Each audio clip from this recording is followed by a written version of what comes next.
Welcome back to the Healthy Zone. If you joined us yesterday, you know the story that we talked about with Avi Israel and his wife Julie about the loss of their son Michael, partially because of the prescription painkillers that he was addicted to.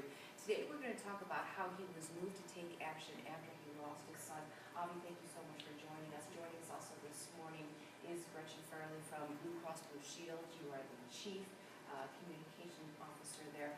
How did Avi reach out to you? Why did you see a need to join an alliance here? Well, Ann Constantino, the President and CEO of Horizon Health Services, who will be on the show this week, I sit on the Horizon board, and she had called and said, would you please take a meeting with myself and a gentleman named Avi Israel? And I said, sure. So we didn't even know what the meeting was about. Okay.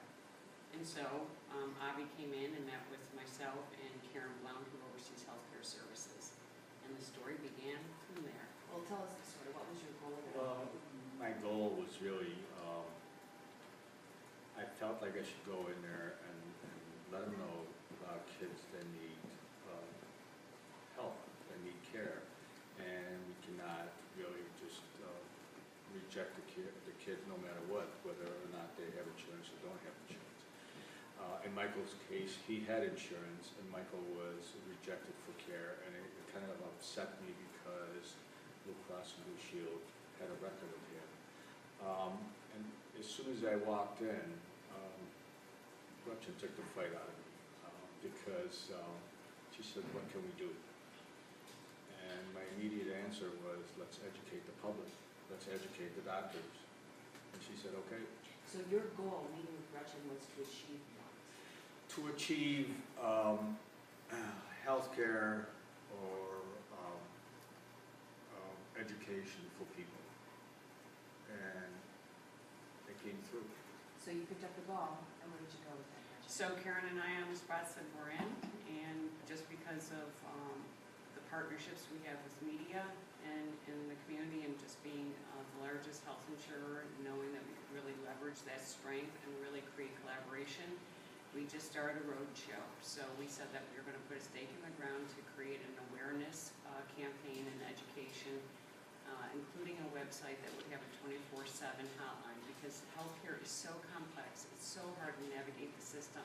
And then when a family or someone's in crisis, for them to be able to get to help and not have to navigate that system is so important. So that's what we did. We just started knocking on doors and went through 100+ meetings. Well, you've seen the billboards on the thruway now that painkillers kill more than pain. What was the most eye-opening experience for you when you heard Avi and Julie's story, Michael's story? No, it's just tragedy. Now, anytime you see tragedy that can be prevented, and the fact that you would have to, live with that pain for the rest of your life, and anyone who's a parent is very close to understanding what that feels like. And honestly, out of we went to over 100 meetings. Our agency of record gave all the creative that you see for no cost, and we went around knowing that we would need media leadership. In fact, WGRZ was one of our first meetings, and Jim Tolner, who's the head of the station, said, absolutely, we're in. We have over $1 million worth of media donated for this campaign. This is a huge campaign that involves television and radio and billboard, and we're launching it, launched it last Wednesday. Well, there is more of an awareness over prescription painkillers and how they are being abused. Were you surprised at how prevalent they are? I was surprised at how ignorant I was. Being in the healthcare industry for so long, it was only after I got going on this project that my son said, well, Mom, you were giving us Lortabs and we had our wisdom teeth out, and you had that bottle up in our medicine cabinet for years. Not even understanding what was in that bottle, and the fact that maybe my children shouldn't have even had it for their wisdom teeth. So it was amazing how unaware I was, and if I'm unaware, then that means the community's unaware. And so we just don't even know what we're dealing with, and because of it, how do you educate your children, or how are you become educated? So that's been sort of our stunt. It was really important for myself, for Julie and I, after Michael passed away, to really do something about awareness. As much as you think that you know about life, and as much as you think that your kids are sheltered, and as much as you think that it's not gonna happen to you, it does. It does. And that's one thing that parents don't realize. And that was so important for us to make sure that the word is out there. And there was no way we could do it ourselves. There's no way that Julie and I, or even Save the Michaels, could do it ourselves without the help of Gretchen and Blue Cross and Blue Shield and that whole team. We need to let parents know that, yes, there is a place for this medication, but not on a daily basis. And it not has to be for young kids. Young kids should not even take this thing unless they have surgery or anything else.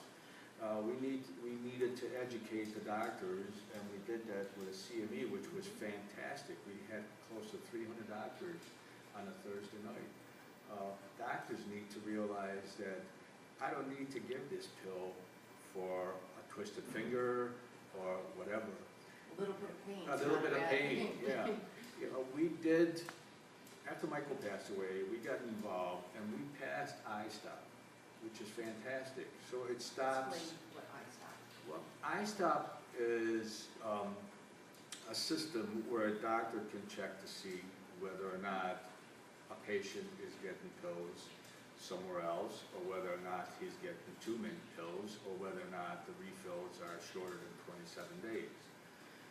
What's great about iStop, which we did not have before, okay, it's mandatory for doctors to check right now, the data system.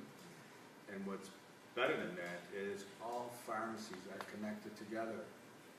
At one time, you can go to one chain pharmacy and not know what the other one is doing. Let me ask you this, Avi. Traveling this horrible road that you've been traveling, you and Mike have been traveling, what was the most eye-opening aspect for you? I think for me it was when I was holding Michael, when he was taking his last breath, and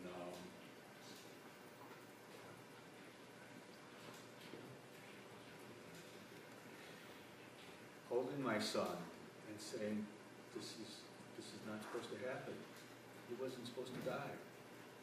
He was only taking his medication as prescribed. He was taking his pills that were given to him by a doctor. Why is this happening?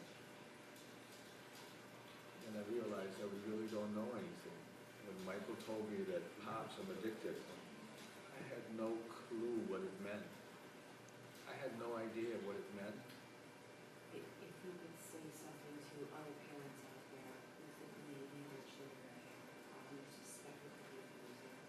I would say go get help right away. The window between acknowledgement and a catastrophe could be very short. For Michael, it was, Pops, I'm addicted, I need help. And less than 6 months later, a shotgun going off. Avi, thank you. Avi, thank you. Gretchen, thank you. We're going to continue this conversation because there's so much more to cover here. We're going to be talking to